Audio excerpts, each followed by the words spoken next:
check your crew. That's right, check your crew. I was recently talking to a good buddy of mine, my man, Minister Troy Gore, and we were talking about, youth athletics in the city of Philadelphia and sort of the state of athletics and football in particular, because we're both football coaches, and that's sort of what we've done, together. We've coached together. And just talking about how things are going in the city. Talked about how there needs to be a mind shift and sort of a cultural shift in thinking if we want to get our kids to the next level. More focus on the student portion and less on the athlete portion, and even more focus on college than on youth athletics, and really grooming our kids to get to college and to get that degree, because that's most important. The talent on the football field is great, or even other sports is great, but it's that college degree, it's getting that education that's most important.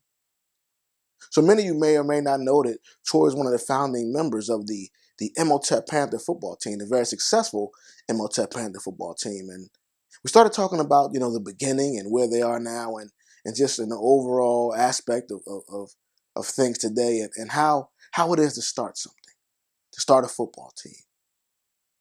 And I ran into a good buddy of mine who's a broker for real estate, a local real estate company.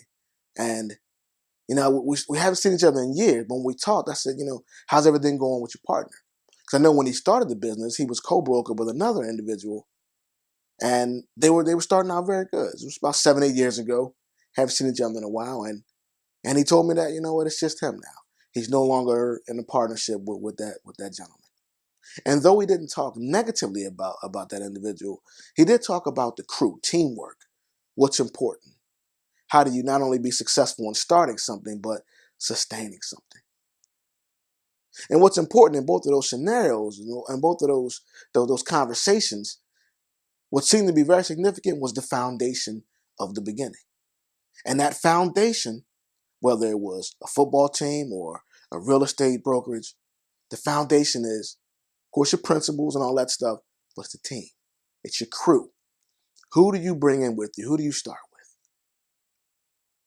So I started to think about that, and think about, even right now, there's things going on in my professional life, my thoughts of starting an after-school program and expanding some of the programs that we currently have, and looking at how do I do that with the right people, the right team around me. Who's the right crew? Check your crew. So the three things I want you to take a look at it and focus on when you start thinking about the people around you, your crew. So whether you're starting a charter school, starting a sports program, an after-school program, a ministry, a business, whatever you're looking to start, and of course you want to sustain and be successful, you got to check your crew. So the first thing is, the person or person that you're looking to start with, are they like-minded? Do they have a like mind, like attainment? Are they focused on the same things you are? Can they carry out the vision, or do they have the same vision that you have? And those are very important, because they may not have the same vision, or they may not understand your vision fully, but can they carry it out? Because you need soldiers to be able to carry out your vision if you want to be successful. So are they like-minded? Now, you can't start a business or anything with somebody that's not focused, it's a knucklehead, airhead all over the place, and doesn't have that sense of attainment that you're aspiring to go get. They have to have a like mind. But the second thing is critical, is, are they tough? And in particular, are they tough enough to handle storms? In those two conversations, or those two scenarios, whether it was my man Troy or my good buddy in real estate, there were some tough years in the beginning.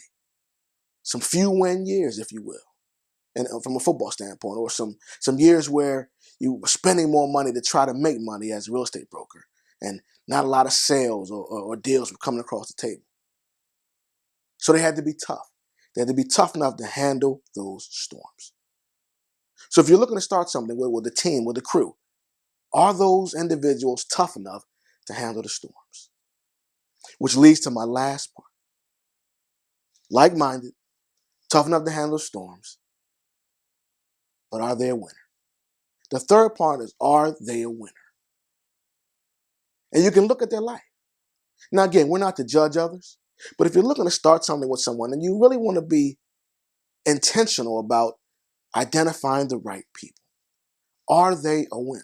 Are they winning in other areas of their life, relationships, other areas of business or their career? Or are they struggling? Now, it doesn't mean that someone is struggling and can't be a winner, but do they have the capabilities? Do they have those characteristics that winners have? So you got to have someone that has the right focus, the right mindset to be successful. They have to be tough enough to handle the storms. And then lastly, they have to be a winner. Check your crew. The last thing you want to do is start something on a weak foundation with a shaky team.